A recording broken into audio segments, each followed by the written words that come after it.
اور آج کی اس نشست کے اندر ہم صرف حج تمتع کے پہلے حصے عمرے کا تفصیلی بیان انشاءاللہ یہاں عرض ہوگا۔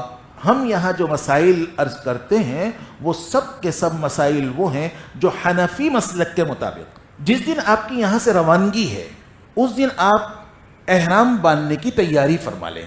احرام باندھنے کی تیاری کا مطلب یہ ہے کہ بدن پر غیر ضروری بال ہیں ان کو صاف کر لیجئے، ناخن بڑھے ہوئے ہیں اس کو تراش لے، مونچھیں لبیں بڑی ہوئی ہے اس کو درست کر لیجئے اور غسل کر لیں۔ احرام کے لیے غسل کرنا سنت ہے، لیکن اگر بدن پاک ہے اور عجلت ہے، موقع غسل کا نہیں ہے تو وضو کر لینا بھی کافی ہے۔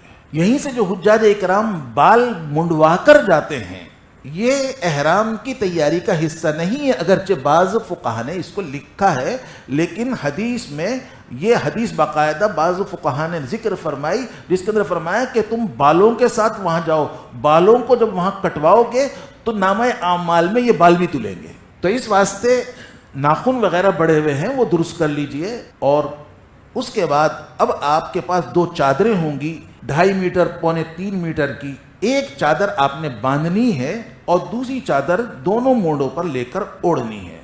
باندھنے کا طریقہ یہ ہے کہ دونوں پلے اس طرح آپ نے برابر کیے اور ایک پلے کو بالکل پیچھے تک لے گئے، دوسرے کو اس کے بعد لے گئے اور یہاں تک کہ اس کو گھمایا، اور جب چاروں طرف سے اس کو گھمائیں گے تو وہ ڈوری سی ایک بن جائے گی، کسی جائے گی۔ جو یہیں سے گرہ لگا دیتے ہیں گرہ نہیں لگائیں گے، اس کے اوپر کوئی ڈوری ستلی نہیں باندھیں گے، پتلون والا بیلٹ استعمال نہیں کریں گے، اس کے اوپر کوئی بکسوا یا کوئی پن وغیرہ نہیں لگائیں گے۔ تو اس واسطے چادر کو اس طرح آپ باندھیں گے کہ ناف پر نہیں رکھیں گے، ناف کے اوپر کر کر باندھیں گے، ناف سے لے کر گھٹنے تک، گھٹنے سمیت یہ جو حصہ ہے یہ سطر کہلاتا ہے۔ سطر کا مطلب یہ ہوتا ہے کہ اس کو نماز میں اور عام غیروں کے سامنے کھولنا حرام ہے۔ اگر اتنا حصہ کھل جائے کہ جو ایک ہتھیلی کے برابر ہو، اٹھنی بھی کہتے ہیں، بقدر راحہ بھی کہا جاتا ہے اس کو، اتنا یا اس سے زیادہ کھل جائے تو ایسی صورت میں پھر نماز نہیں ہوتی۔ جب احرام کی چادر باندھی جاتی تو اس میں گرہ نہیں ہوتی، ناف کے پر نہ رکھیں، اس کے اوپر رکھیں اور پھر اس کو گھمائیں، چاروں طرف سے گھمائیں گے تو وہ ایک ڈوری سی بن جائے گی، کسی جائے گی۔ اس کا خوب اچھی طرح خیال رکھیے کہ ٹخنے کھلے رہیں آپ کے۔ یہ جو ٹخنا ہوتا ہے پاؤں کی جو ہڈی ہے اس کا چھپانا مردوں کے لیے حرام ہے۔ یہ نماز کے فرائض میں سے نہیں بلکہ یہ مسلمانیت کے فرائض میں سے ہے۔ دوسری چادر دونوں مونڈوں پر لے کر اوڑھ لیجیے۔ حجاج اکرام یہیں سے جو سیدھا مونڈا کھول لیتے ہیں یہ خلاف سنت ہے، یہ صرف طواف میں کھولا جاتا ہے، طواف کے بیان میں عرض کروں گا، اور یہاں سے دونوں مونڈوں پر چادر لے کر آپ اس کو اوڑھ لیجیے۔ اس کے بعد جب آپ کی روانگی کا وقت قریب ہو تو آپ 2 رکعت احرام عمرے کی نیت سے گھر میں پڑھ لیں۔ پہلی رکعت کے اندر قل یا ایھا الکافرون، دوسری میں قل هو اللہ شریف پڑھیں۔ یہ عام زبان زد جملہ ہے، قل یا ایھا الکافرون پڑھیں، دوسرے میں قل هو اللہ پڑھیں۔ اس کے پیچھے ایک بہت بڑا شریف فیصلہ ہے، وہ یہ ہے کہ قل یا ایھا الکافرون پڑھ کر اللہ کو شرک سے بری کرنے کا اقرار کرنا، قل هو اللہ پڑھنا اللہ کی توحید کا اظہار کرنا۔ ہاں کوئی دوسری صورت پڑھے تو اس کی بھی اجازت ہے۔ نماز پڑھیں، نماز پڑھنے کے بعد اب آپ دعا کریں، سفر کی آسانی کی، حج کی قبولیت کی، گھر اور بیوی بچوں کی حفاظت کی، یہ دعا کریں۔ اور یہ دعا بھی کریں اللہم انی اسألک رضاک والجنہ واعوذ بک من غضبک والنار، اے اللہ تیری خوشنودی اور جنت کو طلب کرتا ہوں، تیری ناراضگی اور جہنم سے پناہ چاہتا ہوں۔ دعا کرنے کے بعد اب آپ آیت الکرسی اور لإلاف قریش پڑھ کر اپنے اوپر دم کریں، سر سے پلہ اتار دیں، ٹوپی تھی اس کو اتار دیں۔ اس کے بعد اب آپ ہوائی چپل پہنیں یا ایسا جوتا پہنیں جس کے اندر یہ اوپر کی ہڈی اور ٹخنے کی ہڈی کھلی رہے۔ گھر سے جب روانہ ہونے لگیں تو گھر کے دروازے پر انا انزلنا پڑھ کر نکلیں، کچھ صدقہ خیرات کر کر نکلیں، گھر سے خوش و خرم نکلیں، روتے پیٹتے نہ نکلے۔ وہ پہلے زمانے میں ہوتا تھا کہ جب حج کے لیے جا رہے تو 4 سال لگیں گے، اب تو 4 دن لگیں گے۔ پہلے سے اپنے عزیز و اقارب سے مل لیجئے، کہا سنا معاف کروا لیجئے، کسی کا لین دین ہے اس کو صاف کر لیجئے۔ حج سے سارے گناہ معاف ہوتے ہیں لیکن حقوق العباد معاف نہیں ہوتے۔ جہاز کی پرواز جب شروع ہو جائے تو اب آپ نیت کر کے تلبیہ پڑھیں. نیت یہ کرنی ہے آپ نے اللہم انی ارید العمرۃ فیسرھا لی وتقبلھا منی. اے اللہ میں عمرے کا ارادہ کر رہا ہوں، اس کو آسان بنا اور قبول فرما. یہ الفاظ یاد رہ جائے تو اس سے آپ نیت کیجئے، ورنہ اپنی اپنی زبانوں کے اندر کہہ لیجئے کہ اللہ میں عمرے کا ارادہ کرتا ہوں، اس کو آسان فرما دے، قبول فرما لے. اب آپ تلبیہ پڑھیں گے.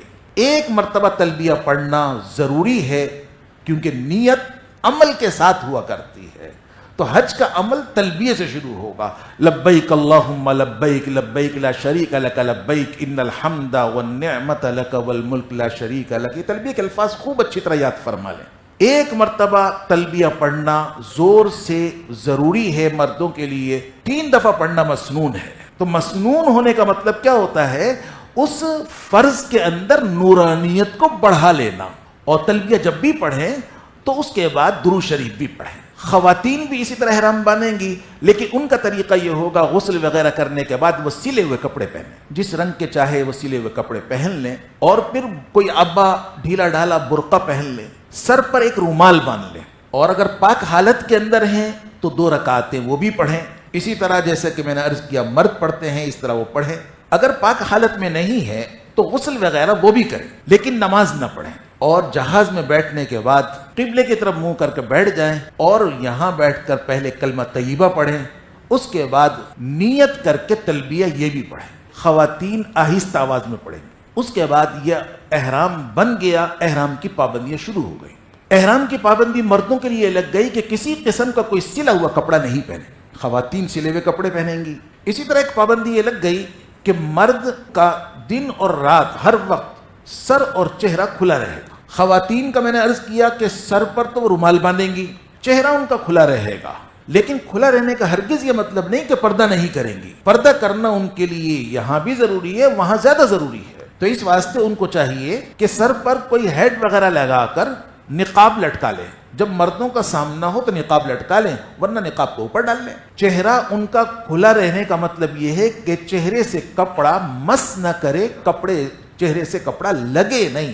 البتہ مردوں کا چہرہ اور سر کھلا رہے گا. اگر کسی شخص نے ساری رات وہ کپڑا اوڑھ کر سوتا رہا تو ایک دم دینا واجب ہو جائے گا. ایک جانور دم کہتے ہیں، ایک جانور کو قربانی کی شرط والے جانور کو دم کہا جاتا ہے. اسی طرح اگر سارے دن وہ سر پر ٹوپی پہنے رہا تو ایسی صورت کے اندر ایک دم واجب ہو جائے گا. دن کے اکثر حصے یہ سارے دن اگر اس نے یہ عمل کیا ہے تو ایک دم واجب ہے. کچھ وقت کے لیے کیا ہے تو 1.25 سیر گندم صدقہ دینا واجب ہوگی. اسی طرح خواتین وہ عام طور پر ناخن پالش وغیرہ استعمال کرتی ہیں. یہ اگر کسی نے ناخن پالش استعمال لگائی ہوئی ہے تو اس کو کھرچ کر صاف کریں، کیونکہ اس صورت کے اندر نہ غسل صحیح ہوتا ہے نہ وضو صحیح ہوتا ہے. اسی طرح ایک پابندی یہ لگ گئی کہ کسی قسم کی کوئی خوشبو وغیرہ استعمال نہیں کریں گے. یہ پابندی مردوں کے لیے بھی ہے اور خواتین کے لیے بھی ہے. بعض حالات ہوتے ہیں کہ وہ صابن سے نہانے دھونے کی بہت زیادہ عادت ہوتی ہے اور ہونی بھی چاہیے، لیکن یاد رکھیے کہ احرام کی حالت میں اللہ جل جلالہ کو بہت زیادہ صفائی ستھرائی پسند نہیں ہے. وہاں پراگندہ حالی زیادہ مطلوب ہے. لیکن بہت ہی زیادہ طبیعت کے اندر کوئی الجھن پیش آ رہی ہے تو ایسی صورت کے اندر اگر صابن استعمال کرنا ہو تو پھر بغیر خوشبو کا صابن استعمال کریں. اسی طرح ایک پابندی یہ لگ گئی کہ کسی قسم کے بال نہ توڑے نہ کاٹیں. تو اس واسطے خواتین سر پر کنگھی وغیرہ نہ کریں، بال ٹوٹیں گے اس سے. اگر ایک بال ٹوٹا تو 1 مٹھی اور 2 بال ٹوٹے تو 2 مٹھی اور 3 بال ٹوٹے تو 3 مٹھی گندم صدقہ کرنا واجب ہے. 3 سے زیادہ ٹوٹے تو ایسی صورت میں 1.25 سیر گندم صدقہ کرنا واجب ہوگا. ہاں اگر کسی کے بال بیماری وغیرہ سے جھڑتے ہیں تو ایسی صورت میں کوئی چیز واجب نہیں ہوتی، احتیاطاً کو صدقہ کر دیں. اسی طرح ایک پابندی یہ لگ گئی کہ میاں بیوی اگر ساتھ ہیں تو کسی قسم کی کوئی شہوت کی بات نہیں کریں. سب چیزوں پر کفارے ہوتے ہیں اور اس طرح کے عمل کے اوپر تو حج ہی ختم ہو جاتا ہے، حج فاسد ہو جاتا ہے، بلکہ 1 سال تک پابندی بھی لگ جاتی ہے، اگلے سال آنا. اب ان تمام پابندیوں کے ساتھ سب سے پہلے آپ جدہ اور پھر اس کے بعد مکہ مکرمہ پہنچیں گے. مکہ مکرمہ پہنچنے کے بعد سب سے پہلے آپ حضرات اپنا سامان اپنی رہائش گاہ پر محفوظ فرما لیں. آپ نے عمرے کا احرام باندھا ہوا ہے اور عمرے کے اندر سب سے پہلا کام آپ نے طواف کرنا ہے. تو اس واسطے طواف کے لیے وہ تمام شرائط ہیں جو نماز کے لیے ہیں. تو اس واسطے وضو وغیرہ کر لیں. اب آپ روانہ ہوں، راستے کے اندر آپ کثرت سے تلبیہ پڑھیں. حجاج اکرام جب تلبیہ پڑھتے ہیں تو اس کے ساتھ ساری مخلوق دائیں بائیں تلبیہ پڑھتی ہے۔ حدیث میں فرمایا کہ من سج والعج او کما قال، آپ نے فرمایا کہ بہترین حج وہ ہے جس کے اندر آوازیں ہوں، جس کے اندر خون خوب بہایا جائے قربانی کا۔ جب آپ مسجد حرام پہنچے تو اگر کسی کو معلوم ہو یا پہلے وہ جا چکا ہو یا اس کے قریب ہو تو بہتر یہ ہے باب السلام سے داخل ہو۔ مختلف دروازے ہیں تو ایک دروازے پر باب السلام لکھا ہوا ہے، باب السلام سے داخل ہونا یہ مستحب اور پسندیدہ ہے، اگرچہ آج کل یہ کہا جاتا ہے کہ باب السلام اب یہ نہیں ہے، وہ والا باب السلام آج کل باب الفتح ہے، لیکن بہرحال اب بھی ایک دروازے کے اوپر باب السلام لکھا ہوا ہے تو اس سے داخل ہو، دوسرے دروازوں سے بھی داخل ہو سکتے ہیں۔ اور جب مسجد میں داخل ہو تو پورا اس اہتمام سے داخل ہو کہ دایاں قدم رکھیں، دعا پڑھیں، اللہم افتح لی ابواب رحمتک وسہل لنا ابواب رزقک پڑھ کر آپ قدم رکھیں، اور پھر آپ کی زبان پر آپ کے تلبیہ ہو، نظریں آپ کے نیچے ہوں، اور پھر آپ چھوٹے چھوٹے قدموں سے حرم کے اندر داخل ہوں۔ گیلریوں سے ہوتے ہوئے جب آپ اس مقام پر پہنچیں جہاں سے بیت اللہ آپ کو بھرپور نظر آئے تو نظر اٹھا کر آپ بیت اللہ پر جب آپ کی پہلی نگاہ پڑے تو اللہ اکبر لا الہ الا اللہ، اللہ اکبر لا الہ الا اللہ، اللہ اکبر لا الہ الا اللہ 3 مرتبہ پڑھ کر پھر راستے سے ہٹ کر پھر دعا کریں، اور یہ دعا کی قبولیت کا اہم ترین موقع ہوتا ہے۔ اس کے بعد اب آپ آ جائیے مطاف میں۔ مطاف کہتے ہیں اس جگہ کو جہاں طواف ہوتا ہے۔ آپ نے عمرہ کرنا ہے اور عمرے میں 3 کام کرنے کے ہوتے ہیں۔ پہلا کام ہے بیت اللہ کا طواف، تو اس واسطے آپ بیت اللہ کے پاس آ جائیے۔ اگر نماز کا وقت ہے، جماعت تیار ہے، تو ایسی صورت کے اندر پہلے نماز جماعت سے ادا فرمائیں۔ اگر نماز کا وقت نہیں ہے تو ایسی صورت کے اندر آپ آ کر مطاف میں آ کر طواف کے لیے بیت اللہ کے اس گوشے اور کونے کی طرف آ جائیے جس میں حجر اسود لگا ہوا ہے۔ یہ یاد رکھیے کہ مسجد حرام میں تحیت المسجد نہیں پڑھی جاتی بلکہ وہاں طواف کیا جاتا، یہ طواف ہی تحیت المسجد ہے۔ تو آپ اس کونے کی طرف آ جائیے جس کے اندر حجر اسود لگا ہوا ہے۔ یہاں آ کر آپ اس طرح کھڑے ہوں کہ وہ کونا آپ کے دائیں جانب میں ہو۔ یہاں کھڑے ہو کر آپ نے 2 کام کرنے ہیں۔ پہلا کام یہ کرنا ہے کہ دونوں مونڈوں پر جو آپ کے چادر پڑی ہوئی ہے ایک مونڈا کھول لیں، دایاں مونڈا کھولیں اور چادر کو دائیں بغل سے لے کر بائیں مونڈے پر ڈال لیں، اس کو استوا کہتے ہیں، اور نیت کریں۔ یہاں نیت آپ نے یہ کرنی ہے کہ میں عمرے کے طواف کے ساتھ چکر لگاتا ہوں، اے اللہ اس کو آسان فرما، قبول فرما۔ یاد رکھیے کہ طواف کے لیے نیت انتہائی ضروری ہے، اگر کسی نے چکر لگایا اور نیت نہیں کہ اس کا طواف نہیں ہوگا۔ تو طواف کے لیے نیت انتہائی ضروری ہے، تو یہ رکن ہے، شرط اول ہے، تو اس واسطے یہاں نیت کریں گے آپ۔ اور مونڈا کھول لیا آپ نے، یہ 2 کام آپ نے یہاں کر لیے۔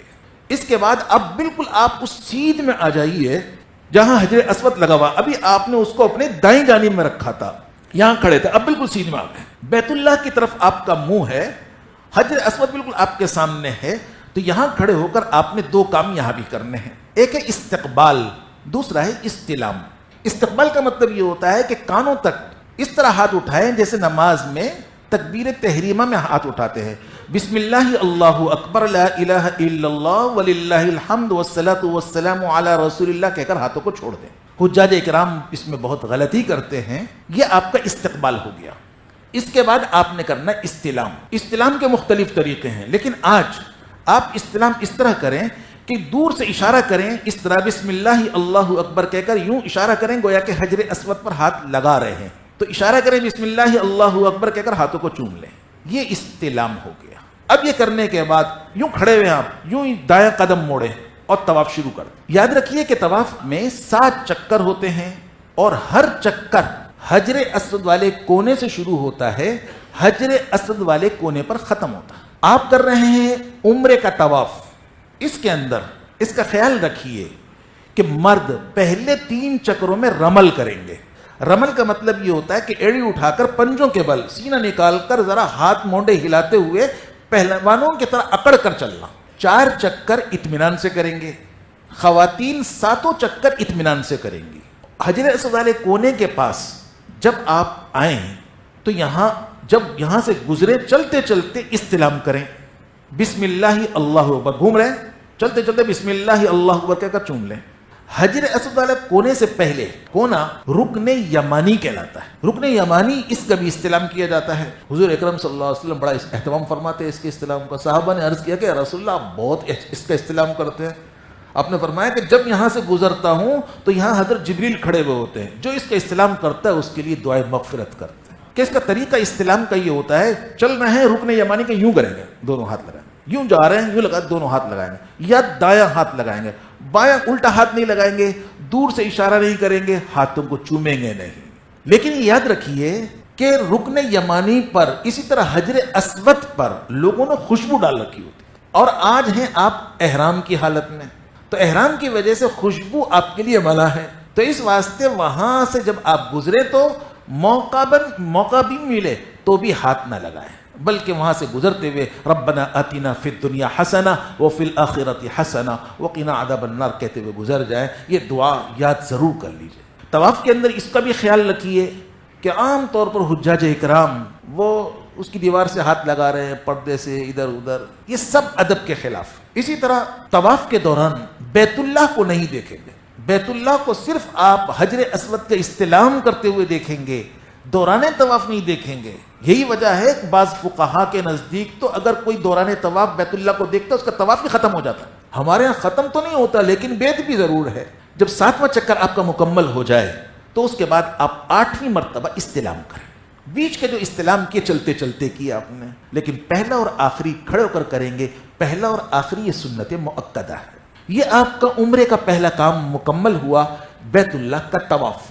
اس کے بعد آپ نے 3 کام ضمنی کرنے ہیں جو ہر طواف کے بعد کرنے ہیں, چاہے وہ عمرے کا طواف ہو, چاہے وہ حج کا ہو, چاہے وہ نفلی ہو. اس کے بعد 3 کام آپ کو ہر طواف کے بعد کرنے ہیں. پہلا کام یہ ہے کہ ملتزم پر آ کر دعا کریں. ملتزم نام ہے بیت اللہ کے دروازے اور حجر اسود والے کونے کی درمیانی دیوار کا. ملتزم کے معنی چمٹنے کی جگہ, تو اس کے اندر باقاعدہ سینہ لگا کر, ہاتھ پھیلا کر, اپنے منہ لگا کر اس سے چمٹا جاتا ہے. اور یہ دعا کی قبولیت کا اہم ترین مقام. تو یہاں دعا اس طرح کی جاتی ہے, لیکن یہاں بھی خوشبو ڈالی, بلکہ بعض مرتبہ تو وہاں عطر پانی کی طرح بہ رہا ہوتا ہے. تو اس واسطے آپ ہیں ابھی احرام کی حالت میں, تو اس واسطے اس سے نہ ہاتھ لگائیں گے, نہ چمٹیں گے, نہ ہاتھ لگائیں گے, بلکہ اس سے تھوڑا سا فاصلے پر کھڑے ہوں گے, اس کی سیدھ میں یہاں کھڑے ہو کر دعا کریں. اس کے بعد دوسرا کام آپ نے کرنا ہے مقام ابراہیم پر 2 رکعتیں پڑھنی. مقام ابراہیم حضرت ابراہیم علیہ السلام کا نقش پا قریب کے اندر ہی شوکیس کے اندر نصب ہے. اس کے قرب و جوار میں کہیں کھڑے ہو کر 2 رکعت, وہ تحیت الطواف کہلاتا ہے. تو طواف کا 2 گانا وہ آپ پڑھ لیں. یہ پڑھنا اس کو کہا جاتا ہے, یہ وہ نفل ہے لیکن پڑھنا واجب ہے. اور نیت کرے میں طواف کی 2 رکعتیں پڑھتا ہوں. کھڑا ایسا آدمی ہو کہ بیت اللہ کی طرف منہ رہے. معلوم چلا کہ اس نے منہ وہاں مقام ابراہیم کی طرف تو کر لیا, لیکن ترچھا ایسے کھڑا ہوا کہ بیت اللہ سے انحراف ہو گیا, وہاں سے مڑ گیا. تو کھڑے ایسے ہونا چاہیے کہ مقام ابراہیم ہمارے اور بیت اللہ کے درمیان میں ہو. تیسرا کام ہے زمزم. زمزم کی ٹوٹیاں لگی ہوئی ہیں, وہ کولر کے اندر بھی بھرا ہوا ہوتا ہے, تو وہ آپ پیئیں. بیت اللہ کی طرف منہ کر کے کھڑے ہو جائیں, کھڑے ہو کر خوب پانی پئیں. ماء زمزم لما شرب له, جس نیت سے زمزم پیا جائے گا وہ دعا قبول ہوگی. تو اس واسطے خوب پیئیں, شروع میں بھی دعا کریں, بیچ میں بھی, آخر میں بھی دعا کریں, اپنے اوپر بھی پانی ڈالیں. یہ 3 کام آپ کو ہر طواف کے بعد کرنے ہیں. عمرے کا پہلا عمل طواف اور اس کے 3 ضمنی کام مکمل ہو گئے. یہ یاد رکھیے, بس یہ طواف کے عمل میں مونڈا کھلتا ہے. طواف کا عمل مکمل ہونے کے بعد پھر مونڈے کو پھر دوبارہ آپ چھپا لیں گے. اب اس کے بعد اب دوسرا کام ہے صفا مروہ کی سعی. جب آپ صفا مروہ کی سعی کے لیے جانے لگیں تو 1 مرتبہ حجر اسود کا استلام کریں, یہ 9واں استلام ہوگا. اس کے بعد اب آپ سعی کے لیے صفا مروہ پر آ جائیے. صفا پر آپ اتنا چڑھیے کہ وہاں سے بعض محرابوں میں سے بیت اللہ نظر آتا ہے, بس اتنا اوپر چڑھیں. بہت پیچھے تک نہ جائیں, پتھر پڑے ہوئے وہاں نہ جائیں. وہاں اوپر چڑھنے کے بعد زیادہ نہ چڑھیں. چڑھنے کے بعد بیت اللہ کی طرف منہ کریں, اللہ کی حمد و ثنا, لا الہ الا اللہ وحدہ لا شریک لہ لہ الملک ولہ الحمد وہو علی کل شیء قدیر پڑھیں. یہ کرنے کے بعد دعا کریں. یہ بھی دعا کی قبولیت کا مقام ہے. دعا کرنے کے بعد اب نیت کریں کہ میں عمرے کی سعی کے ساتھ چکر لگاتا ہوں. سعی کے لیے نیت کرنا سنت ہے, طواف کے لیے نیت کرنا ضروری ہے. نیت کرنے کے بعد اب صفا سے مروہ کی طرف چلیں گے. صفا سے مروہ کی طرف جب چلیں گے تو بیچ میں ہرے ستون آئیں گے دو. ستون سے پہلے بھی اطمینان سے, ستون گزرنے کے بعد بھی اطمینان سے. ستونوں کے درمیان صرف مرد ذرا تیزی سے چلیں گے, خواتین اس پورے راستے میں اطمینان سے چلیں گی یہاں تک کہ مروہ پر پہنچ جائیں. مروہ پر بھی پیچھے تک نہ جائیں, تھوڑا سا آپ اوپر چڑھیں, وہاں سے بیت اللہ نظر نہیں آتا. بیت اللہ کی طرف منہ کر کے یہاں بھی اللہ کی حمد و ثنا اور دعا کیجیے. دعا کرنے کے بعد اب مروہ سے صفا کی طرف آئیں, پھر بیچ میں وہ ہرے ستون آئیں تو مرد اس میں ذرا تیزی سے چلیں, ستون نکل جائیں اطمینان سے, صفا پر پہنچ گئے آپ. پھر یہاں اللہ کی حمد و ثنا اور دعا کیجیے. تو صفا سے مروہ ایک چکر ہو گیا, مروہ سے صفا دوسرا چکر, پھر صفا سے مروہ کی طرف جائیں گے تیسرا چکر, یہاں تک کہ 7واں چکر آپ کا مروہ پر جا کر مکمل ہو جائے گا. اس کے بعد اب آپ 2 رکعت, یہ سعی کا 2 گانا کہلاتا ہے, شکرانہ ہے سعی کا, اس کے لیے مقام ابراہیم پر جانے کی ضرورت نہیں ہوتی, کہیں بھی جہاں موقع مل جائے تو 2 رکعتیں پڑھ لیں. 2 کام آپ کے عمرے کے ہو گئے. اب تیسرا کام ہے سر کے بال منڈوانا. مردوں کے لیے افضل یہ ہے کہ سر کے بال منڈوا لیں. منڈوانا کہتے ہیں اس طرح پھروانے کو, باریک مشین یہ سب قصر کہلاتا ہے, حلق کہتے ہیں منڈوانے کو, اس طرح پھروانے کو. اور حدیث کے اندر اس کے بارے میں دعا فرمائی حضور اکرم صلی اللہ علیہ وسلم نے, اللہم ارحم المحلقین, اللہم المحلقین فرمایا کہ اللہ یہ حلق کروانے والوں پر رحم کرے. صحابہ نے عرض کیا جو کٹوانے والوں پر. تیسری مرتبہ میں آپ نے فرمایا اللہم ارحم المحلقین والمقصرین.